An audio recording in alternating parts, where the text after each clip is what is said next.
ஒரு விவசாயி வந்து பார்த்தீங்கன்னா, அவருடைய தோட்டத்தில வந்து ஒரு கோழியினுடைய முட்டையும், ஒரு கழுகுனுடைய முட்டையும் கொண்டு வந்து வைக்கிறாரு. அது அடுத்த நாள் வந்து 2மே வந்து பொரிஞ்சிருச்சு. ஒரு இதுலேருந்து வந்து கழுகு வருது, இன்னொரு இதுலேருந்து வந்து பார்த்தீங்கன்னா, கோழி வருது.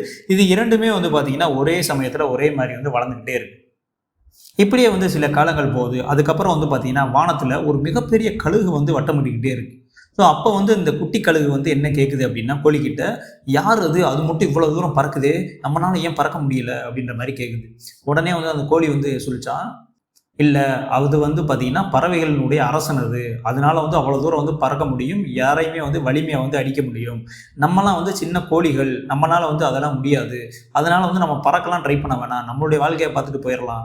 அப்படின்ற மாரி வந்து அந்த கோழி சொல்லுச்சாம். இதுக்கப்புறம் வந்து பார்த்தீங்கன்னா, கோழிக்கும் வந்து வயசாகி வந்து இறந்துடுச்சாம். அதுக்கப்புறம் கழுகு வந்து வயசாகி இறக்கும் தருவாயில இருக்கான். அதே சமயத்திலயும் பார்த்தீங்கன்னா, அதே கழுகு வந்து வானத்தில வந்து மேல வட்டமிட்டுக்கிட்டே இருக்கான்.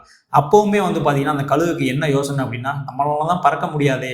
நம்மளுடைய கோழி வந்து சொல்லியிருக்கே அப்படின்ற மாரி நெனச்சுக்கிட்டு, லாஸ்ட் வரைக்கும் வந்து அது பறக்கறதுக்கான முயற்சி எடுக்கவே இல்லையாம்.